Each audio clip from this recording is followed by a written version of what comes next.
Hi, my name's Nick Davidson. I'm 37 years old and I still get neck dits. Thank you. Okay, so a little bit of my background. I grew up in Duluth, Minnesota, and I grew up in the Assemblies of God, if anybody's ever heard of that, Protestant denomination. I went to Bible college in Minneapolis. Let's see, I went to school in 96. I met my wife and got married in 2001. We lived in China for a couple of years as missionaries. When we came back, we went to St. Scholastica up in Duluth, Minnesota. And my wife went into pre-med to become a doctor. Can you hear me okay? Okay. And while she was at pre-med, we went to a random nighttime mass at the college there, and we met a young priest named Father Mike Schmitz, and we started asking questions, and after 5 months of 2 hours each week, we would meet with him at Perkins, and he would answer our questions. The following year became Catholic, and so in 2008 we became Catholic. And somewhere along the way, we discovered theology of the body. And so I had been married I was 29 years old. I had been married 6.5 years when we discovered theology of the body. And if you're not familiar with that, that's just the teachings of John Paul II. For the first 5 years of his papacy, every Wednesday, every pope comes out on the balcony and gives a sermon, a homily. And for the first 5 years, every Wednesday, he started speaking on something called theology of the body. And that's what we're going to learn tonight. But there are many theology of the body presentations. There are many like it, but this one is mine. And so there's some unique twists as how it impacted my life and how it's going to play out in my life. Trying to think of, I told you I adopted the kids. We adopted them. My wife went to med school in the Caribbean, a little island called Dominica. And so while we were down there for 3 years, we had always known we wanted to adopt. And then we did. We adopted 3 siblings, 2 boys and a girl from the same mom. And they are amazing. And if I was a good dad, I would have pictures of them, but I'm not, so I don't. But because time is short and I talk a lot, I will just start in. When I was 8 years old, I was in the backwoods at my grandparents' house, and I discovered pornography. And the national average for a man to discover porn is 7 years old, give or take. And that's the average, so sometimes it's younger, sometimes it's older. But in general, I began my education on what relationships look like, what sex should be, what love should look like. I started getting my education on that at 8 years old. And that informed me as to what relationships should look like. And it looked enjoyable, and it looked like people were happy, and it looked fun. And then, growing up, my parents always fought.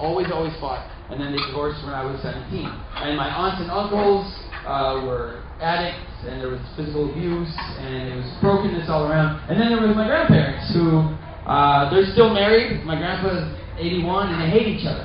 And so on one hand, I had sexuality as my education of what love and relationships should look like. And then on the other hand, I had my family structure.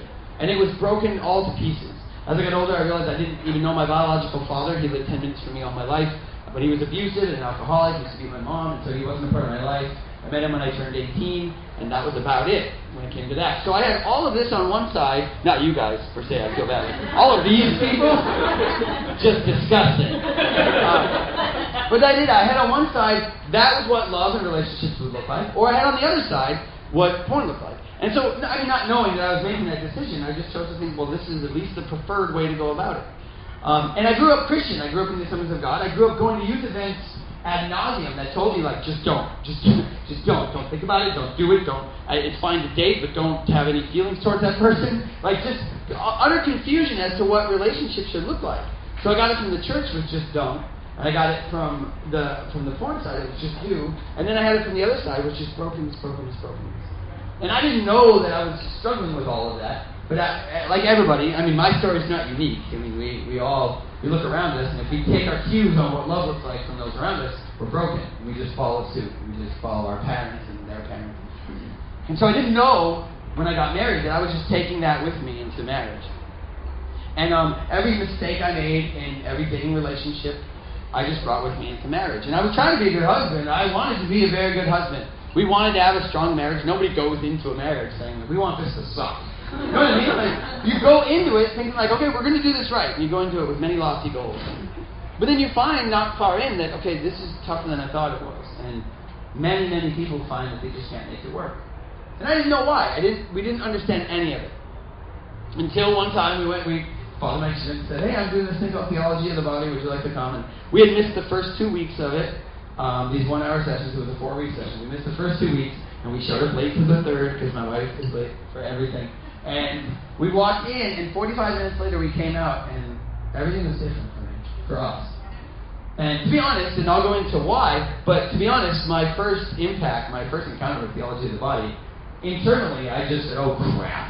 Like that was my response. Like seeing what love should be and seeing what I was, I just said, no, like I've done everything wrong. Okay. And we walked out and we went through a huge transition, a huge troubled time in our marriage. Because like I said, we've been married 6.5 years. I've been married over 14 years now. We've been married at 6.5 years at that point. And we just couldn't make it work. We wanted to. We wanted to do relationships right, but we couldn't. From my first dating relationship, I was wrong. By choice, by action, I was wrong. I couldn't make it work. And any of you who have tried to make a relationship work, you know that feeling where you get one step in and you're like, good gracious, I'm supposed to like this person. I'm supposed to care about you, and we do nothing but fight. You're supposed to love me, and you only make me feel like trash. I mean, we've all felt that in some way or another. We've seen our parents do it. This is what mom and dad are supposed to, really? This is what it's supposed to be? And that's everything from just abuse to neglect to, I knew a girl growing up who her dad would, every night he'd get home from work, he'd sit down and they'd bring him his glass, whatever he was drinking with ice, and he would sit and watch TV, and when it was empty, he would just jiggle the glass. If they heard the ice, they had to come running. The mom or the daughters had to come running. Fill the glass, and that was relationship. So, I mean, I'm not just talking physical abuse, it's just across the board, there's all this confusion, all this, misconception of what it should be. And I know that hopelessness, I know that feeling of, do you guys know that show, New Girl? I don't know if you like New Girl, I think it's hilarious. But we were watching it last night because we're way behind, and we were watching one of the episodes, and Nick and Jess, the main two, they had been dating, and then they decided to break up. Does anybody know that episode? Where they're like, we used to be friends! Yeah, that episode that they play, True American, nobody? Yeah. Oh, as if you haven't played True American. Whatever. So they wake up, and they decide, wait a minute, we used to be friends, and now I don't even want you to be somebody else, but we can't make this work, and they just give up. And I remember looking at my wife going, I don't even know if I like this show. I don't know. Don't tell me. Don't spoil it if it isn't different, okay? But I remember thinking, this is the episode ending? Really? This is, we used to be something and we can't make it work, so we're done. But that's where we all get at some point. And it's not supposed to be that way. At all. And before we dive in, just for me to a couple of things. I'm supposed to go to 8:15. I will probably go past 8:15, but not too much, I promise, Rory. I'll go really fast. I'll cram as much in there as I can. But I don't want to leave anything out. But tonight's talk, I often speak on college campuses, and we'll often put a poster up that just says, big letters, God, getting naked, and good sex. And we do that partially because if you want a college student to come to something, you just put God, getting naked, and good sex on it, and then they show up. They're like, I came for the sex thing, and they realize they missed the God thing because they saw sex on it. But tonight is called God and Good Sex, and there's a reason for it. It's not actually just a gimmick. I wouldn't just do a gimmick if a gimmick couldn't work. But that actually plays out. And so what I want to do in the time that we have, I just want to take those 3 words, God, good, and sex, and just break them down. And this is theology of the body, but again, it's the way it has impacted me. So first is God.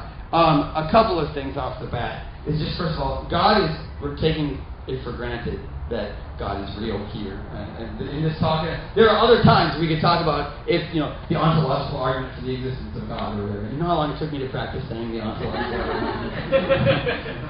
This is not a philosophical talk. I'm not good at philosophy. When I was younger, when I was just married, I found a philosophy book, all the greats, at a used bookstore, 75 cents. I'm like, I'll bite. So then I read it, and I'm like, I'm a philosopher. And so I was at work with a here in Minneapolis. I was at work at ACR Homes. You guys know ACR Homes? Anyway, I was working for them, and my coworker had gone to school for philosophy. So I was like, so I really like philosophy.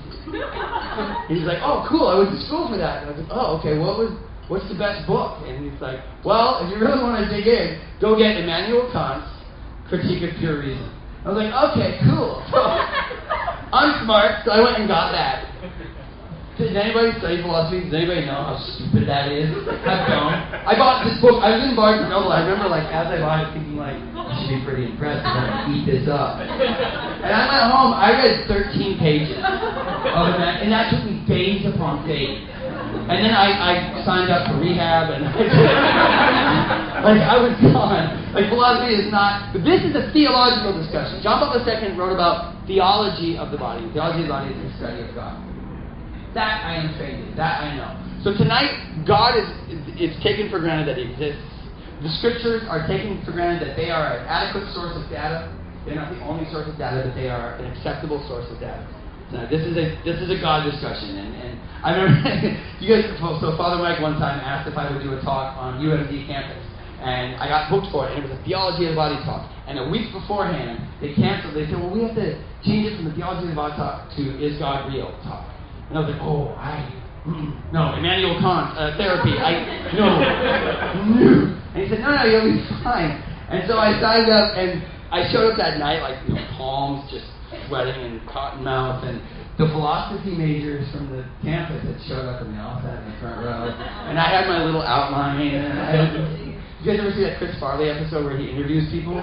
And talking like this. It's very shaky. And I did that, and I could hear them in the front row going, that's not true. And I wanted to die. More therapy. I wasn't even planning on talking about that. This is a theological discussion. Now my palms are sweating. But we're going to take for granted that God exists, but we're also going to take for granted, as our springboard, a couple of things. First of all, we're going to take for granted that God is good, that He's loving, that He cares. First and foremost tonight, that He is intentional. Now, intentional is a really big buzzword. Like, anybody involved in ministry? And there's always the squint in the bottom of the head. Have you guys heard of intentional? She was bobbing right there. I'm sorry, I didn't mean to point you out, but she's just bobbing like a bobbler. It's like, yeah, I'm so intentional. Right now, this is it. But that's a big thing. But for real, like an intentional God. One who can't make mistakes, one who cannot be inadvertent. And that's really huge, actually. God doesn't doodle. Like when I was in college, to get through classes, I would start when the class started, I would put a pen on the paper and I would draw one continuous line in squiggles for the whole class so that I could get through, so I could concentrate. And I would get done and the page would be filled with like this brain-looking ink type thing. But it didn't matter to me. I would throw it away because it was inadvertent. That had no bearing. It had no worth. It was just something I did. We tend to live like God is like that. That earth is inadvertent, and that humanity is inadvertent, and that your personality is inadvertent, and that who you are is inadvertent, and that gender is inadvertent, and that what we see around us as that gravity is inadvertent, that quarks and neutrinos and all of that is a happenstance. That he was just up in heaven one day, like doodling. He's like, oh wow, I don't know what that. Let's call it Earth and see how it goes. Like we live that way. We don't think that way, but we live that way. But God is intentional. He cannot be inadvertent. He's omniscient. He knows all things. He's omnipresent. He's everywhere. He's omnipowerful. He is everything. So he can't be accidental. So one of our springboards is this, that nothing you've experienced, nothing that you have dwelling within you, none of your desires, even if they go askew at the core, none of them are accidental. Your desire for love, your desire for intimacy, your desire for orgasms, your desire for pleasure, your desire for friendship, your desire for a good job and a fulfilling life, all of that comes on purpose from God. It's intentional. It was intended for you to feel that way.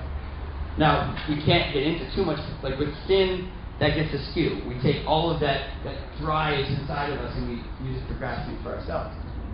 But our springboard, first and foremost, is that you're on purpose, your feelings are on purpose, your personality is on purpose, your humanity is on purpose. Male and female is on purpose. And we actually get the purpose in Genesis. We hear what it is. But moving from intentional, God is also mildly smart. And I know that's like understatement on purpose, but he is mildly intelligent. He's more than you can grasp. And even that, like, it's so dumb to have to put it into words, but we don't think so. We are in practical living, we pretend that God is like on our level. Like, have you ever done that? Like, why does God let that happen? Well, you're thinking from your own logic, like, why on earth would he? Why did God let him cut in front of me in traffic? So I had to yell at him and do that motion and then get in trouble. And there was a hearing and I have an arraignment date. Why, God? Right? But we do that. My wife will do that. She'll drop like a pie plate or something and be like, why? Well, because we think, like, well, because he's on that level. But he is intelligent. We're intelligent. But he is intelligence. He invented the concept of intelligence. And so, if you have an intentional God who can't do anything accidentally, and he is omniscient, he is all-knowing, all-smart, then that intentional God, anything he does is good, is wise, is true, and beautiful. And that's important to know as well. Because he chose humanity. There was nothing. He made the construct of earth and trees and sunlight and throwing stars everywhere, and that's an awesome account in Genesis. And he makes all of that, and then he says, let's make mankind. This is good. I want to make something that lives and loves like us. And the next words are, male and female he created them. So God himself, the triune God, the Father, the Son, and the Holy Spirit, this God who is outside and transcendent and omniscient and all the omnis, that God said, I want to make something that can interact with us and like us. Let's make humanity. And then he made you guys. And that can seem humorous, because I know that very rarely do I hit the mark where I love like God does. But that's what we're made for. We not even just like, you were made for more. You're intentionally made for more. Like, not even that. No, it's beyond that. You exist for something else than you might have ever heard before. And it's not just like Jesus and me, like just a relationship with Jesus. Yeah, but more. You're made for more is such an overused phrase. I mean, how many talks have you heard like, yeah, we're going to hear made for more? Like Matt Maher wrote a song, Made for More. Like, it's everywhere, but it falls so short because there's a supernatural, mystical existence that we're made for.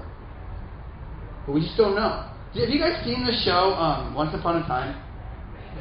I'm really impressed by that show simply because I remember we started it and I'm like, this is really dumb. This is poorly acted, poorly written, everything. It's horrible. And don't get me wrong, that's all true. That's not changed. I'm not saying that that's quality entertainment. Never. What I'm saying is, I was a few episodes in and I'm like, wait a minute. We're watching a show about these characters who were more. They were these fairy tales. They were these amazing centerpieces. They were the protagonists of all the stories we grew up on. And they've forgotten who they were because of a curse. Like, this is the gospel. This is salvation history. We are people made and capable of living so much more than this little plane that we live on when we're stuck in Storybrooke, Maine. Why? Because we didn't know. Because we've forgotten who we were. And we need somebody to inform us.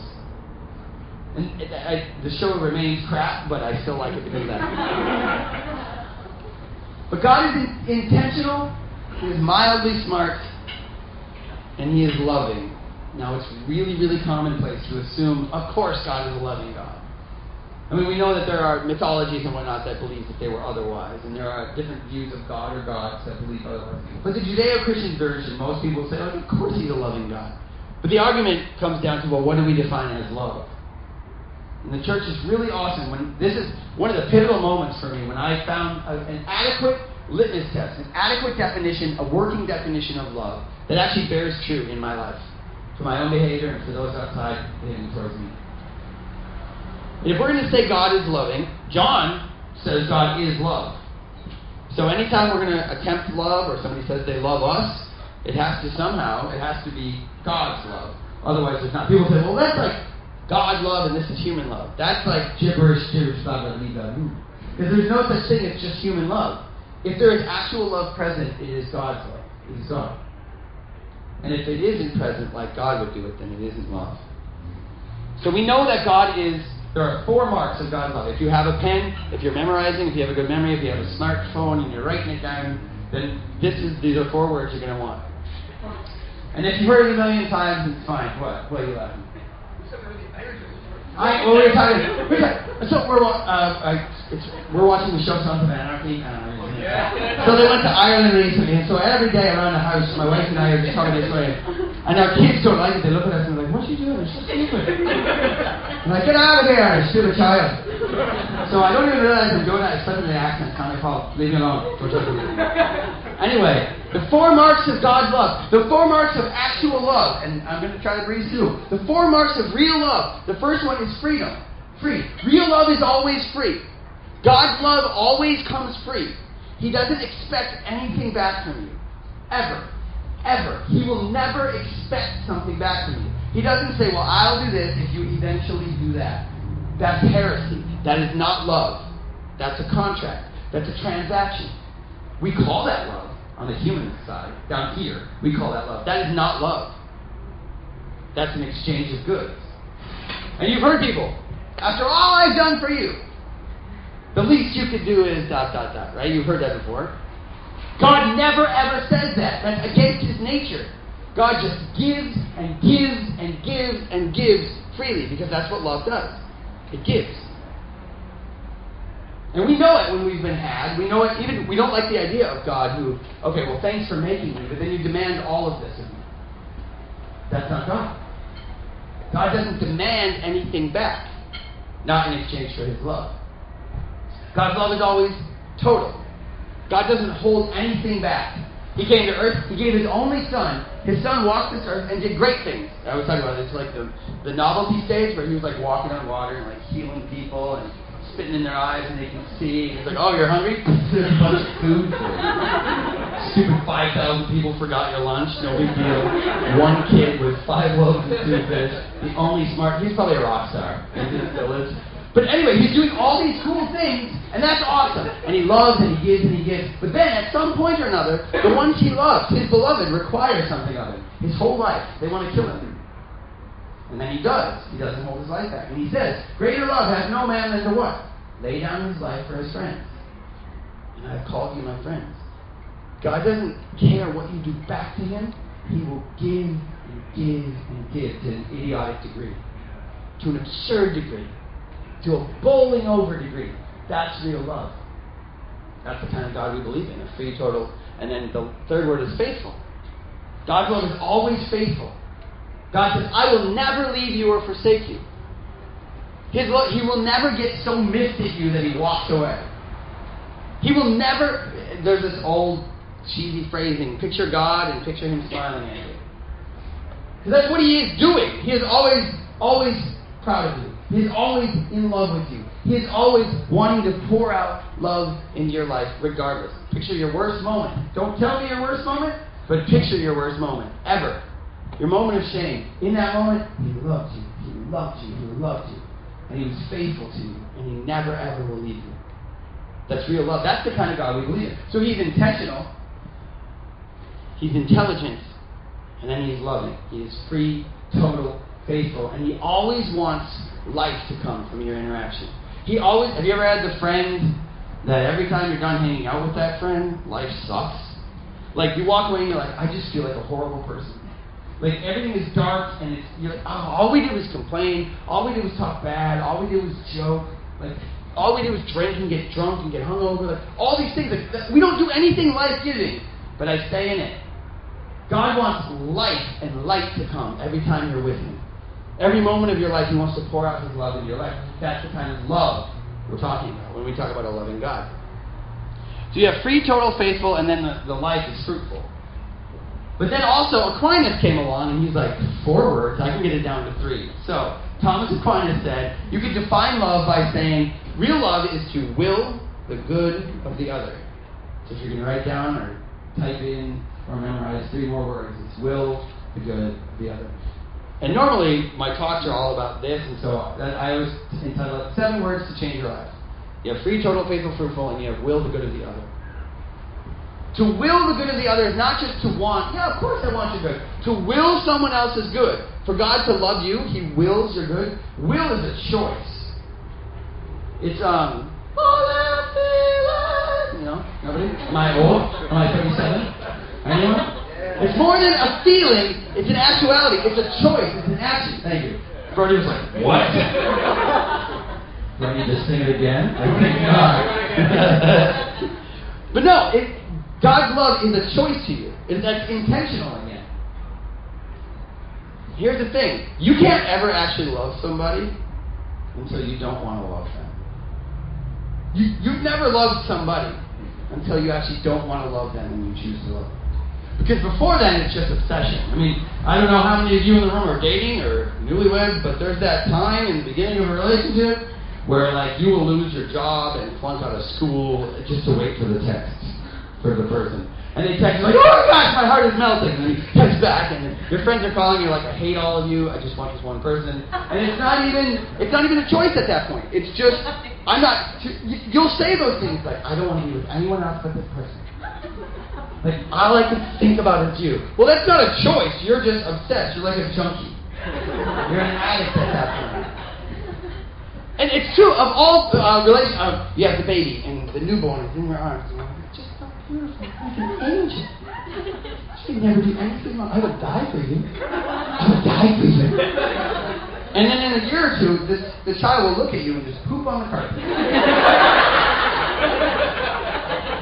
Every child. At some point or another. We'll just look at you and be like, really? Love? Love me now. Your child will set things on fire. My child, will go for blades, long knives. He will rappel in from the ceiling to get blades. There will come a time where this is just a load of crap. And you're like, something has to suffer. I don't know. Let's get an animal, sacrifice it or something. I don't know because it's so bad.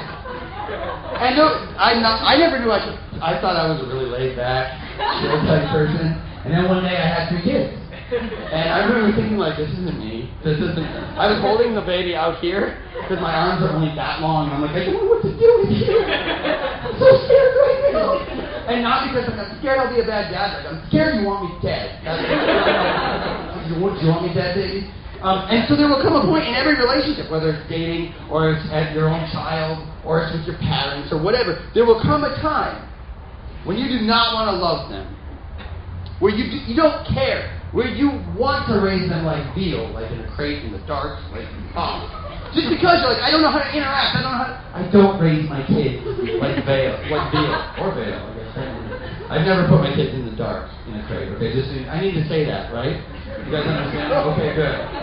Good, because I see people like dying in their child service. It's not funny anymore. It's not funny. And on that day, that's when you're first able to really love someone.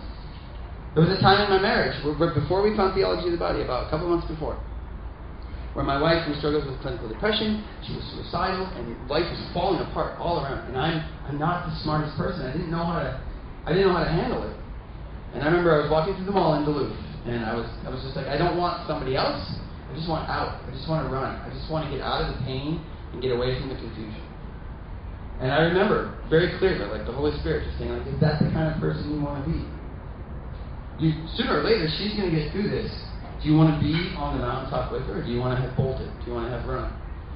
Do you want to be a lover or a liar?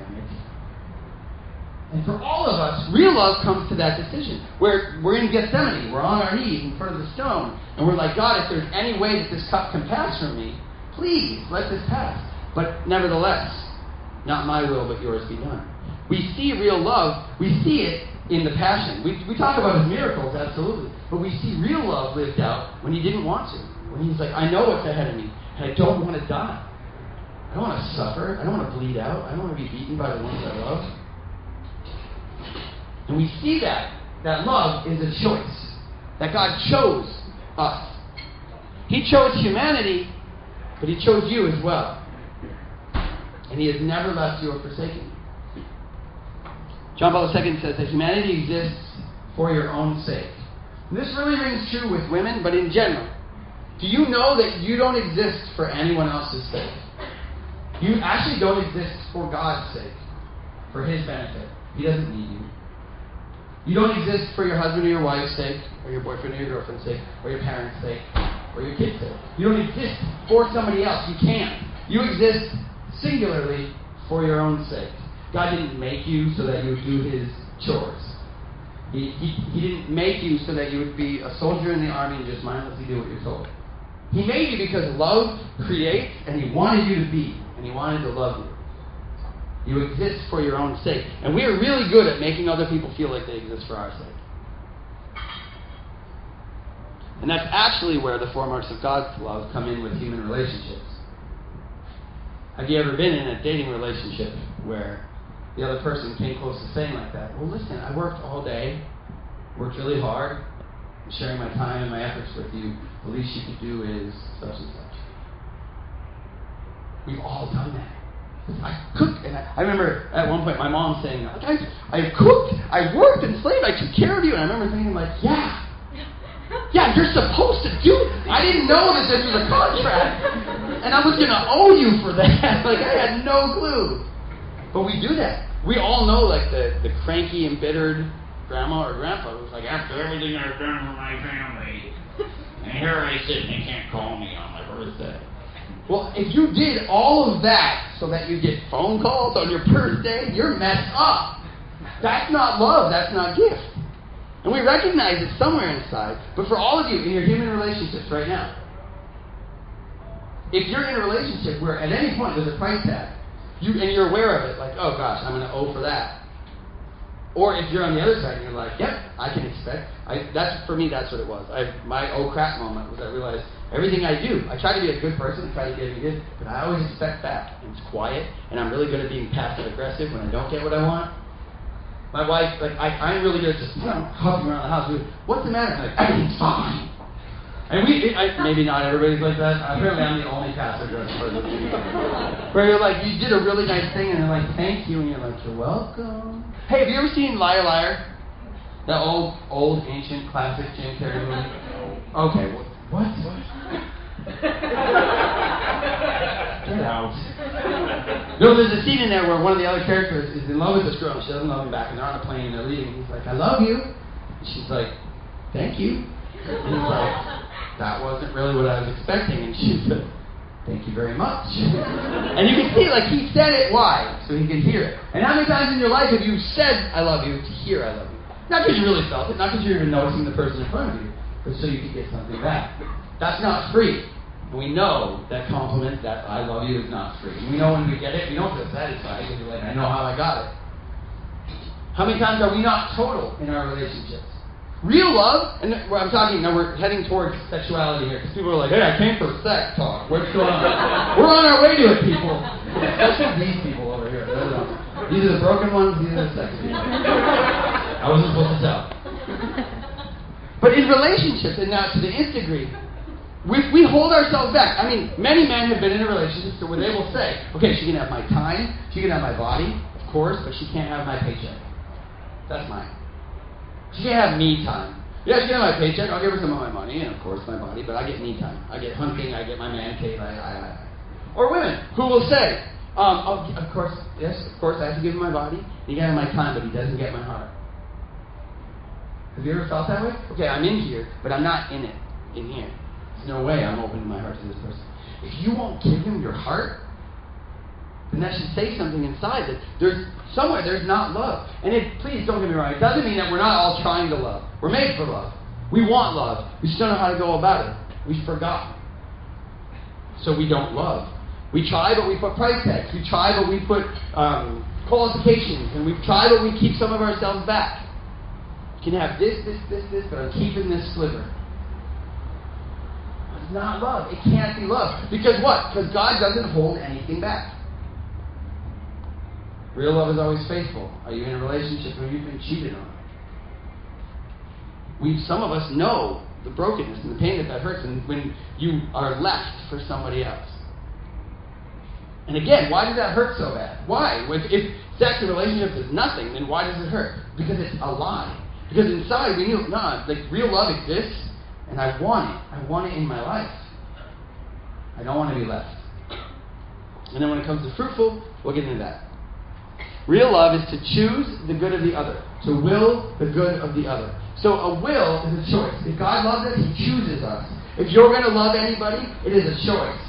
Once the novelty wears off and the texting wears off and you get your job back and you're explaining to your professor that this is why I failed and everything is made okay, but then it gets really difficult. That is when Nick and Jess on the show got to that point in their lives, all we do is fight. That was the moment they had a chance to love each other. And they just cut and ran. And that's not what we're made for, because we're made to live on like the gasoline of love. Of actual love and extreme total faithful and truth.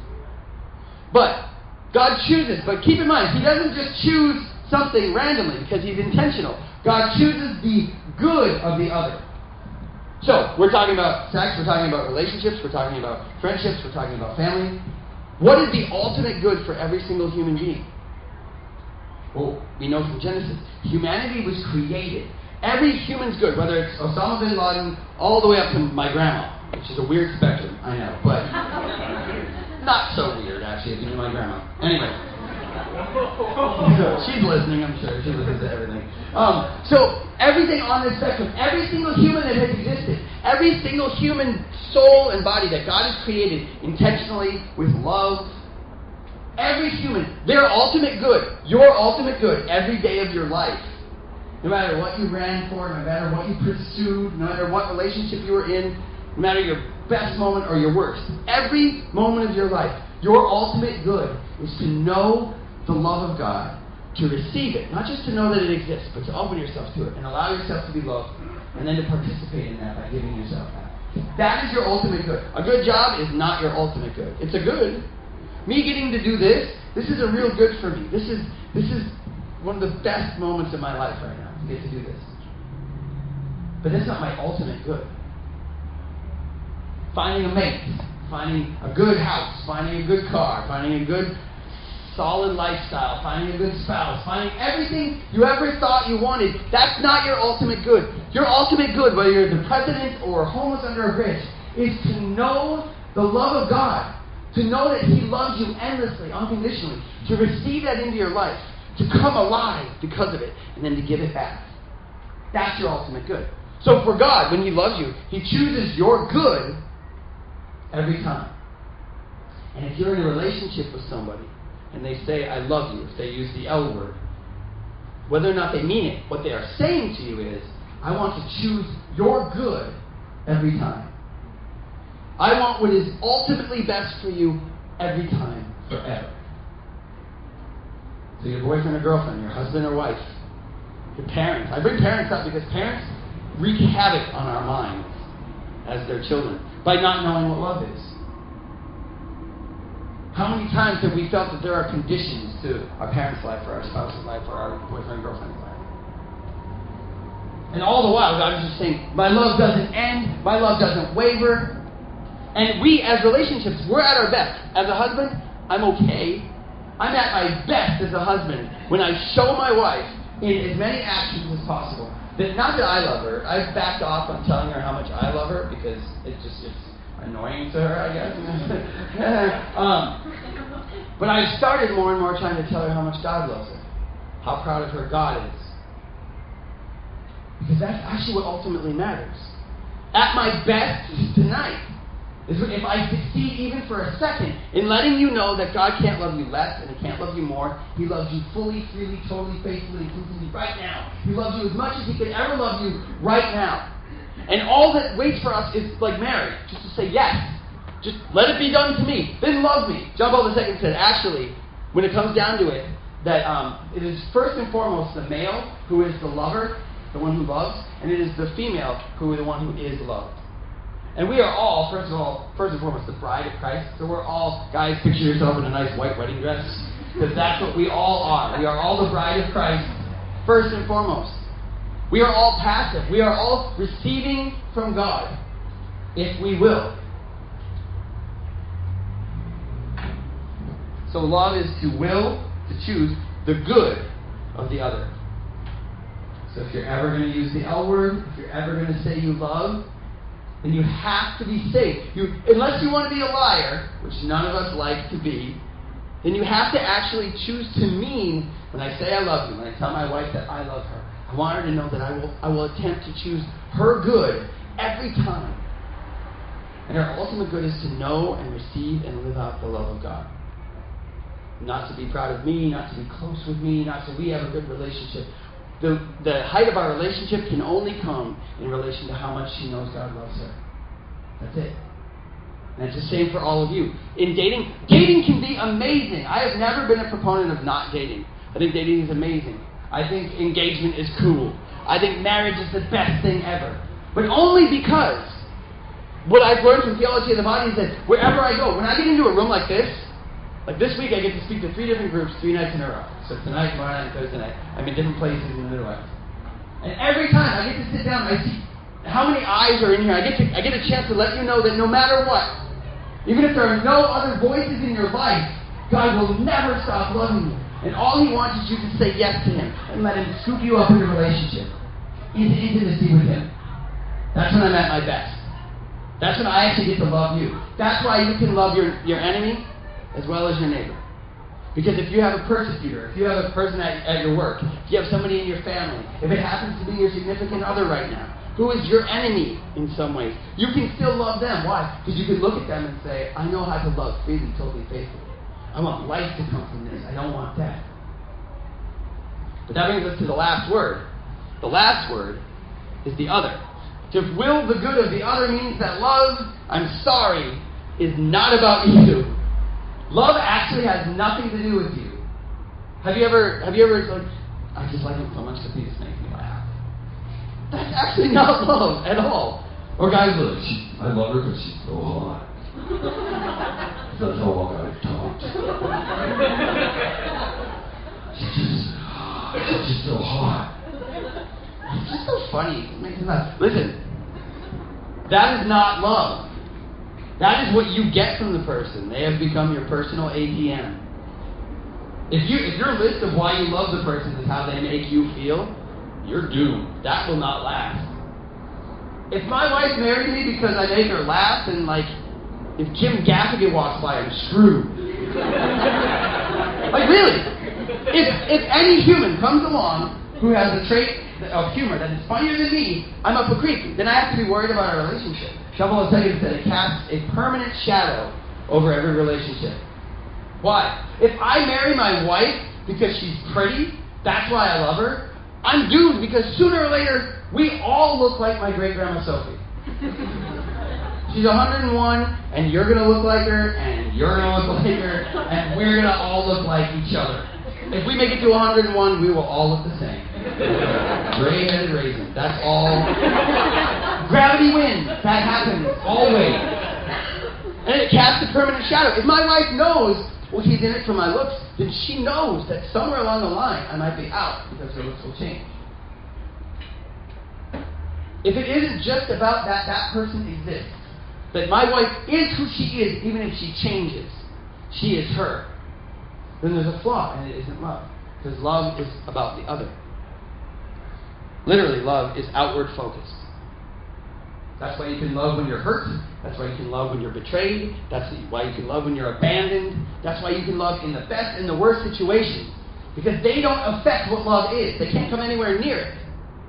Christ emptied himself because he loved you. And you can turn around and learn to do the same. In every relationship.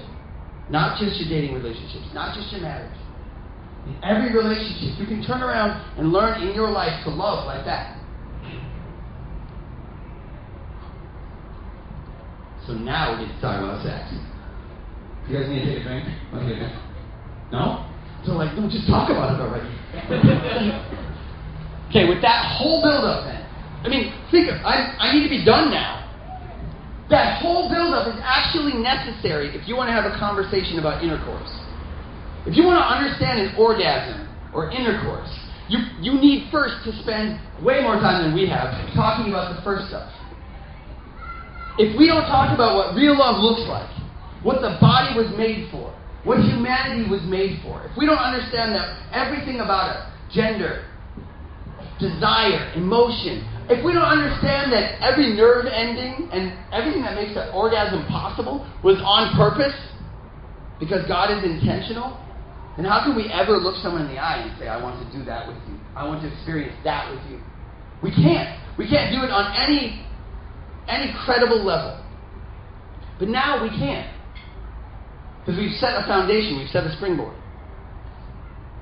If two people standing there can't say all that first stuff, then they can't have intercourse the way it was intended to be. You can't experience an orgasm. You can't experience pleasure in the... Have you ever heard the term the marital embrace? I hate that term so much. That's a way of not saying sex and intercourse in like a public setting. I hate... Because I'm married and I have embraced my wife in public, but I have never... So, not that I will admit... Hey, we gotta move on. She's gonna be mad at me, is she? No, it's not the marital embrace. I get what you're saying. That's so awful. So bad. But how could two people ever say, we want our bodies to experience this unity, whatever it was intended to be, without knowing what it was intended to be? John Paul II, he asks and answers two questions. First of all, what does it mean to be human? Second of all, what will make me ultimately happy? Well, all of us, every second of our life, we've spent our time running for the second question. What will make me ultimately happy? What's going to make me happy? What's going to make me happy? Without ever stopping to really, truly try to find out what does it mean to be human. And you as a human, you were made capable and intended to, even with sex, with intercourse, with pleasure, with orgasm, with all of that. You're made only, you're intended only to show the love of God to that person. That's what you're made for. That's what intercourse was made for. That's what sex was made for. And I don't know if that's uncomfortable to you, but God invented all of that. He invented all of that. He invented sex. He invented that drive inside of you. But prior to sin, that was made to... Think of the... Ray Romano called it the launch sequence. If you've ever been with somebody and like starting little kids and then it goes like crazy and like stuff off the table and everything goes nuts. And there's the launch sequence. You're like, I can't go back. I'm just an animal. Okay. Oh yeah, never. Just me. Therapy. He made all of that passion. That's called eros. And Christ felt eros. Christ felt erotic love in the way it was intended to be. He felt that rocket booster of passion for you that we hear about in songs about like fighting dragons and swimming oceans and building skyscrapers and winning wars and all that. Men do that because that's inside of us. But with sin it becomes inverted, and we use all of that passion and energy to get, to take, to grasp. I'm going to have kids because they'll make me happy. I'm going to be married because she'll make me happy. I'm going to get a job because that will make me happy. I'm going to push into the ATM and I'm going to get everything I want from life. And that's the opposite of what we were made for. And if we don't understand that, how can we approach somebody in the most intimate of moments and do it right? If we're trying to have good sex, everything's about like toe-curling, mind-blowing sex. That's everywhere. There's even a Catholic book about it, right? Isn't there? Like, who wrote that? Nobody? Do you guys know the How to Have Toe-Curling, Mind-Blowing Sex, something like that. I'm like, come on. It's not, that's so, the whole sales pitch is wrong. That's so secondary. What is important is the one in front of me. And that I give my life to her. And when it comes to sex, we could say like, we both, it'll feel good. We'll both feel good doing it. Well, that doesn't have anything to do with what it was intended for. We could say we both consent. Consenting adults. Well, that doesn't come anywhere near morality. Consent. Say your brother came to you and said, hey, me and my wife and my girlfriend, we decided next week we're so in love, so we're going to, I got a needle and she's got a needle and we're going to shoot each other up with heroin. It's going to be like an intimate moment. It's going to be so sweet. And because we love each other, we're both consenting, it's fine. We may take the stance of like, okay, I can't interfere. We should. But even if we didn't, none of us would ever say like, that is so beautiful. I'm going to talk to my husband. We're going to take this. We never would do that. Why? Because we recognize that is not an objective good for the other person. And sex actually has the ability to portray and convey God's love to the other person. If it isn't merely a grasping and a taking for what you want to get from it. And here's where it gets crazy. Sex is made. Now, this is a huge jump. I know that. But sex was made. The unification of two bodies was intended to say something. It speaks a language. You guys are speaking languages right now. I always find somebody with their arms crossed sitting. No, he's not doing it. Thanks a lot, Brian. It's always you, man. It's always you. No, but like sitting, those guys at the philosophy talk, they were giving body language to me. Sometimes I let people fall asleep when it's totally fine if people fall asleep. That's the language. They're saying I'm tired, and that's fine. Our body speaks a language, and we get that on small scales. But did you know, and I remember going like, what? What? But John Paul II, the church, Christianity, scriptures teach that sex itself was made to be the supreme illustration or symbol of two people saying, I love you freely. Nobody's forced me to be here. What do we call it when somebody is forced to engage in sex? Rape. It's fundamentally wrong. We see that. Why? Because the will is disengaged. I am not here freely. When the spirit-body composite does that, when a human does that, they are saying with their bodies, I am here freely. Nobody's forcing me to. I am here totally. I'm not going to hold anything back. I am here faithfully. Your body is saying, I will be with you. I'm giving myself to you, and I won't take myself back from you to give myself to another. It's like if I gave my wife the best Christmas present ever, and then I'm like, yeah, but I'm going to need it in a couple of days to give to somebody else. We would recognize, well, that's not a gift. That's not, you didn't give me anything. I'm using something for right now. And that's what we do. We use. Freely, totally, faithfully, and fruitfully. I don't know if you've ever thought of this, but a man cannot experience the pleasure of an orgasm without the responsibility of descendants. A man, literally, like, people use that word, like, I literally fell down dead. Well, no. This is a miracle that you're here. A man literally gives himself away in the moment. He gives his DNA away. He gives himself to her. He is saying with his body, I give myself to you.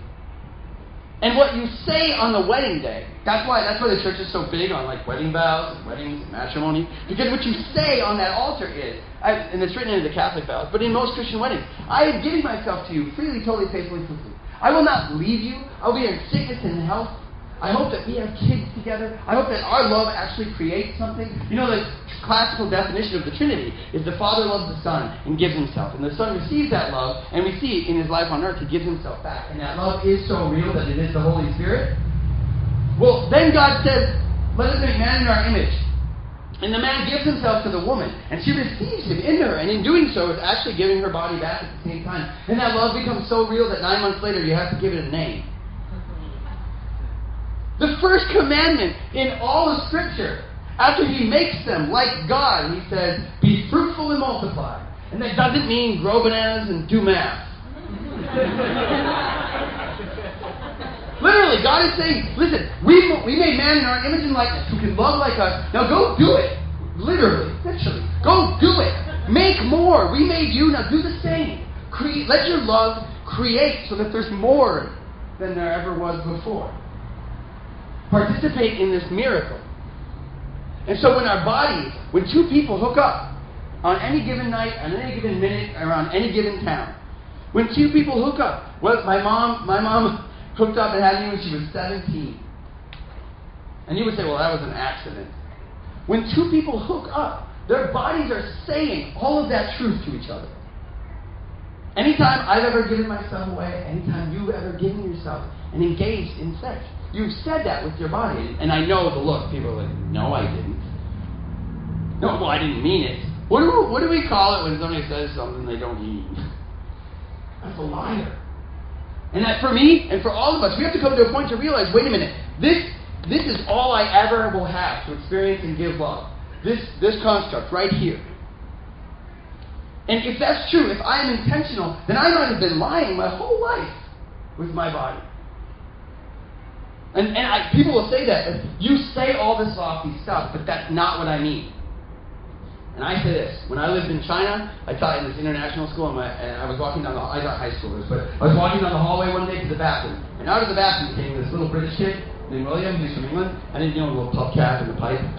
And so he doesn't have a pipe. He walked past, and he was like, hello, Mr. Nick. And I was like, hey, William, what's up, buddy? His name is William, so I walked away. I went to the bathroom, and I came out a little while later, and he came down the hallway. His kindergarten teacher was holding her arm around him, and he was puppy-faced, weeping. And I was like, William, what happened? And his teacher said, well, he told me that you were really, really mean to him earlier. I was like, William, what? What? I'm so sorry. He said, he did this. Well, it turns out in England, this means this.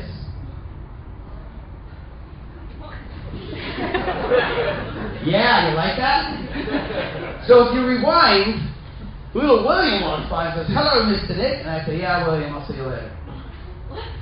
I said, F you, to little poor British kid William. Like I was still mad about Keatcast or something. Like, I wounded him. But I didn't mean that at all. Not really. Really, no, I mean, if I was like people, I could have been like, you know what, I didn't mean that, get over it, stop whining. But I didn't. I recognized that whether I intended to say something, I had said something else. And for all of us, life just boils down to having faith in God's love for us. So if we say, listen, I'm here in this body, this is all I have. I want to know your love, I want to experience it, and I want to love back, and I want to live this bodily life like I should. Then it's saying like, okay, I've been wrong. I didn't know I was lying. I didn't know I was grasping. And for me, it was like endless for weeks, like image after image of everyone I had ever taken from in my life. And my wife and I, we went celibate for quite a while, just abstained, because we were like, I don't want to do this if we can't do it right. I don't want to do anything if I can't show love to people, because that's what I'm made for, and that's what you're made for. We're made to speak truth with our bodies. And this is the tie-in, in case you're wondering, like, nope, he is not going to end. I'm going to end right now. The tie-in is this.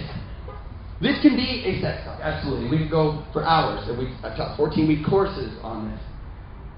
But it goes deeper than just, of course, it should change and affect your sexuality.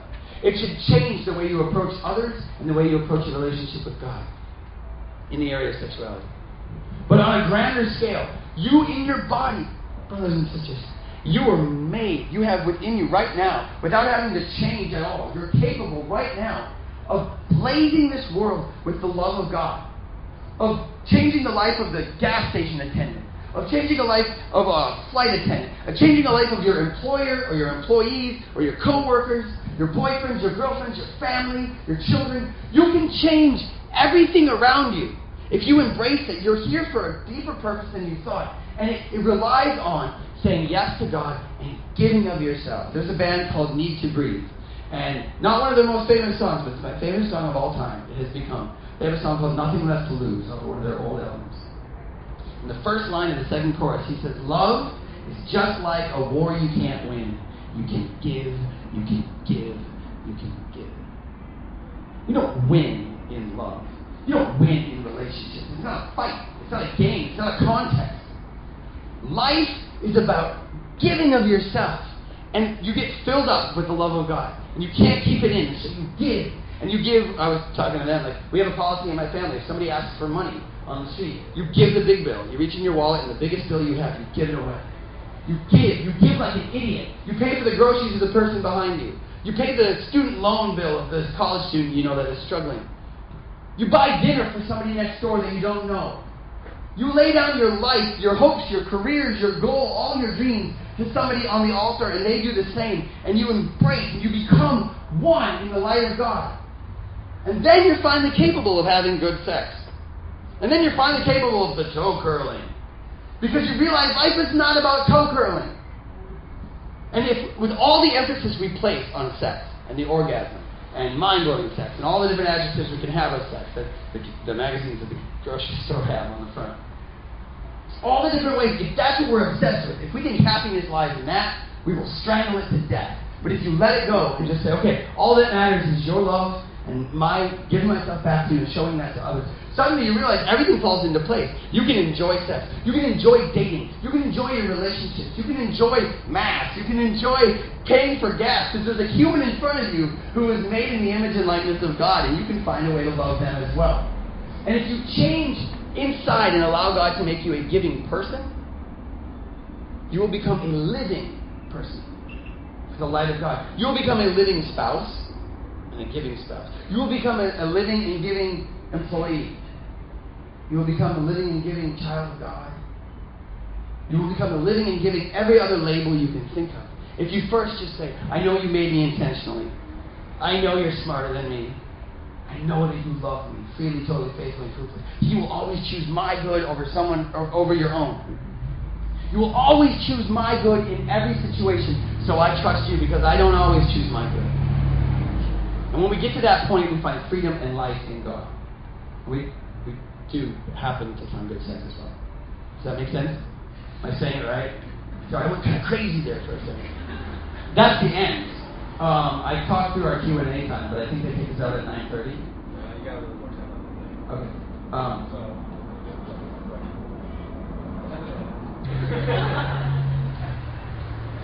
Yes, ma'am. What is your, so you're talking a lot about, the dispersion of love, this kind of thing. I guess the follow-up question to this, and this might be self-explanatory, but what are some practical kind of suggestions for reclaiming this? Reclaiming what love truly means, other than going to these talks and things like that. What are some kind of suggestions that you have for kind of reclaiming that? Yeah, absolutely. Well, number one. Did y'all hear her question? What are some steps to reclaiming what real love is? By the way, there's a group called Mars Ill, a hip hop group. Do you know them? Man Child, the rapper. He's Catholic, but they have a song called "Love's Not." You should listen to that tonight. So it's along the lines we're saying. Anyway, first step is to start tonight. To do something outside of yourself tonight. To be a gift of self tonight in a way that is requires of you. I don't know what that would be. I made the mistake years ago of watching a YouTube tutorial on how to do a good foot massage. And so one night, many years ago, we were sitting watching TV, and I lifted up my wife's foot, and I gave her a big foot massage, and I got down, and she said, "That's awesome." I was like, "Yeah, well, you know." And then every night since, just without a word, her foot will just pop up. She'll chuck a bottle of lotion at me. And I'm not lying. That has been one of the number one ways that I've been able to consistently just keep reminding myself and her what love looks like. Because I'm with the kids all day long. I write, I record stuff, talks for around the country. I do these things. And when I get home tonight, I guarantee you, I don't even have to know. When I get home, I know that I have to give my wife a foot massage. And it's good that I have to. Because at the end of the day, when I'm exhausted and everything, I tell men, especially men, go to work overtime, come home, feed the kids, put the dishes away, put the kids to bed, and then give your wife a foot massage and shut up about it. Because that's what love looks like. You give and give and give, and at the end of the day, you're exhausted. So start tonight. Find a way tonight. If you struggle with trusting God about money, then give the big bill. Go out, find somebody, go to whatever stores around here, and buy something for the person behind you. Give of yourself. Just give. Not so they're like, wow, good for you. But just so you can give. If you have somebody in your life who is your significant other, think about them for a true moment. Think about them and find a way to give to them. And I know I'm obsessed about the word give. But that's the thing. John Paul II, eventually, all theory boils down to the word gift. It's the lens with which we approach life. All life is gift. God didn't just give you life at conception and then watch in so proud. God started life and has been giving it as an outward flow from Himself all of your life up until this moment. So if you want to live, if you want to learn how to really love, then find a way to keep giving and giving and giving. Now that doesn't mean, again, we go back to the good. That doesn't mean be a doormat. That doesn't mean give if it's not for their good or your own. But in any way that it is good for the other person, any way that you can shine the light of God's love for them, you give and give and give. And I other than foot massages, I'm not good practically. Stop whining. Oh, one of them truly is. Find out, remember the last time you were pissed at your significant other? That they really miffed you? That you were really upset with them? And really look at it and ask God to show you. 9 times out of 10, the last time I was miffed with anybody, it was because I didn't get something I wanted. I didn't get treated the way I wanted to. I didn't get reciprocated in some way or another, and I felt miffed about it. 9 times out of 10 in all of our lives, we're upset with the world, we're upset with God or our spouse or our kid. It's because of that. I'm not getting what I wanted. Nobody's thinking about me, blah, blah, blah. And that's where it comes to. So then you say, okay, God, then how do I turn this around? If all of my anger and rage is coming because of I'm not getting what I wanted, then I need to stop the transactions, just give. I always say we are not investors. We're philanthropists. We don't invest to get a return. We're good deed doers. Give and give and give. And that's how you show love. There's no other way than to lay down your life. Does that make sense? Another question. Oh, and if you have to go, you can leave. Go ahead. It's cool. No offense. I'm sticking around until 9:30 to talk to people. About one more question? Please? I spoke this whole time. At least you could do this. Come on. Yes, ma'am. How do you talk to people about no faith, about like the truth in sexuality? Yeah, that's how do you talk to people who have no faith about the truth and sexuality? Couple of things, and this is something I've struggled with, especially with a lot of the decisions that have happened. And I have a lot of close friends on all sides of issues who, if I'm not smart and wise, would hate me. So, a couple of things I would do is, first of all, read Love and Responsibility by John Paul II. Before he was John Paul II, he was Karol Wojtyła, and he wrote Love and Responsibility 20 years before he wrote Theology of Love. And Love and Responsibility is largely a natural law approach to the church's teaching. So I've been able to teach on secular campuses love and responsibility because he doesn't mention God all that much. You don't need to. So start there. Get that book, download it. It's quick. You can get it for $8 off of half.com and just get a hold of it and read it. And it takes a while. But that's the connected to the second point I would make. Please, please, please, please, I'm begging you, don't engage in conversations that you aren't committed to, that you can't give the necessary time to. I don't talk about theology and serious, intimate issues with people over Facebook. I won't do it. I'll say, I'll come to your town, I'll pay the money. You're 3 hours away, I'll drive 3 hours. We'll give 3 hours in a coffee shop together. I'll buy you coffee and we will talk about this like humans. I will face you and I will see your sincerity and your genuineness. I won't just see the screen that I can just be miffed at and shoot some answer off and head out. And that's one of the huge mistakes people are making. It doesn't mean that social media is bad. It just means that it is not set up to relay the depths of truth of human intimacy and what love is for. And so if you have, I just, and that's my own thing, but I refuse to engage unless I can be face to face and talk. And I've had to delay months for talks with people who, it's 1 a.m., we've had like 3 drinks, and we're about to go to bed, and they're like, oh yeah, what was the church teach? I'm like, are you kidding me? Really? This is the dumbest moment in history to talk about this. And they're like, no, let's do it. And I just go to sleep. And 3 months later, we get a couple hours and we talk about it. So we have to be wise. If we actually have the truth, we have to be wise with how we relate it. We have to be sacrificial and lay down ourselves for the person that we're trying to talk to. Not just toss a viewpoint or a jab or something like that. And then after that, I don't know. But those remedy a lot of the issues actually. When you eliminate the veil between you and another person, where they have to see your face and see your eyes and say, like, when they see tears, when they see that you care about them, that you still care about their kids and their family and everything, and then they have to care about you. It gets rid of so many of the impediments we have. That's what we're made to do, is face to face, just be in communion with each other and talk and see the person. And in the end, that's because that's what Christ does. We're all going to explode in a second. But that's what Christ does. He encounters us in person. That's why the Eucharist is so important. Because he's not content to have a veil. That's why the temple veil tore in the Jewish temple. He's not content with anything in between us. That's why the church is against contraception. That's a whole different topic. Is there any other question lined up? I think when you raise your hand, is somebody else in there or no? I kind of have one. Okay. You mentioned at some point in your talk about the real sacrificial love being both being of the other person, but also being received. And I was wondering, for those who might be in relationships where that isn't necessarily being returned, how do you know like whether it's should be in it or yeah? Oh, well, it depends on what kind of relationship. He's asking, like, how do you know when to cut your losses, basically, or how do you know when to give it? If you're in marriage, an actual, like, marriage, you stay unless it's against, your well-being. Like, I'm not talking physical violence. That's a no-brainer, okay? Like, you get out of anything that is against your good. But when it comes to laying down your life, that's different. I always say love is not a two-way street, actually. Love is a one-way street. Relationship is a two-way street. But love is a one-way street. It's outward.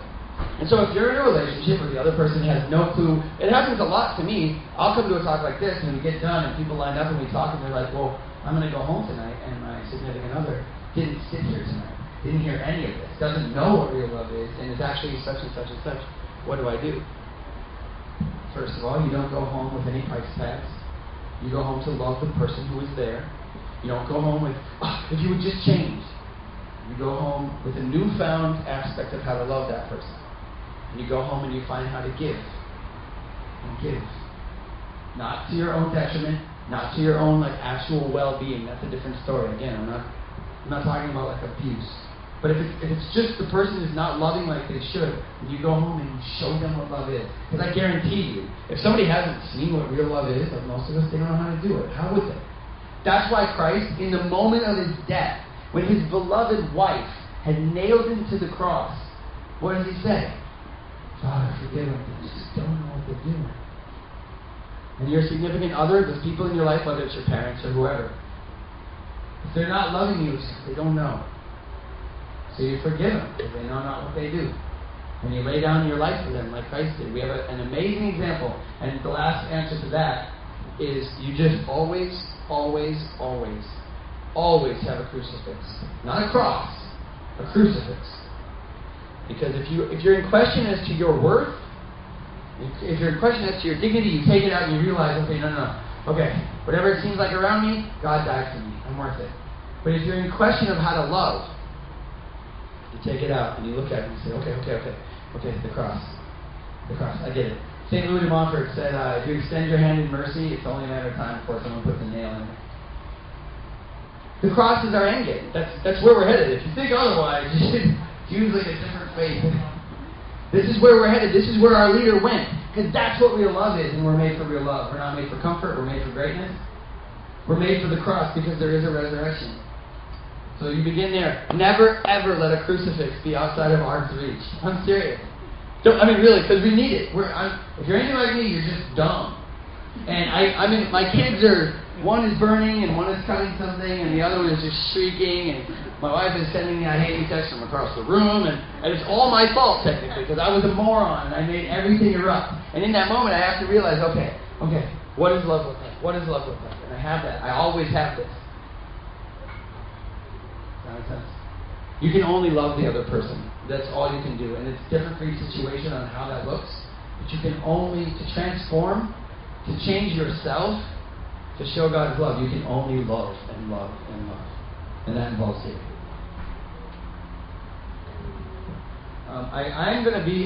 I'm staying around for another 40 minutes. If you guys have questions. If you leave, I'm not going to sit here and drink alone. But I would love to stay and talk. If you're writing anything down or if you want to, I have a website with hours of free audio and stuff. And I don't track you in any way, so you can listen and be like, well, that sucked, and then move on. But my website is Death Before Death. It's all one word. deathbeforedeath.wordpress.com. C.S. Lewis said, die before you die, there's no chance after. There's Theology of the Body talks, there's Catholicism talks. I wrote a 3-year curriculum. If any of you guys are involved in youth ministry, with the Diocese of Duluth, I wrote a full 3-year curriculum that takes every Sunday reading for 3 years, and we do a Bible study on it, and it shows where the catechism fits into that, where the faith fits in, like the 2 lungs of the faith. That way, it comes with an outline and then me speaking, so a 1-hour audio every week, and it's free. If you want to be on my mailing list, just somehow, here. This is a book that has paper in it. And you can write on this paper. Right there. And then you can also email me if you'd like. My email address is nic.davidson@gmail.com. So nick.davidson. And that's also if you ever want to talk. Call, video, Skype. If you want to have me come in and speak, I'm just trying to be available. I told God that I'd never say no to a speaking engagement. So I don't have a speaker's fee or anything. If you want a speaker and I can be there, then let me know. And stick around. I guess. Is that it? Yeah. My social security number is... No.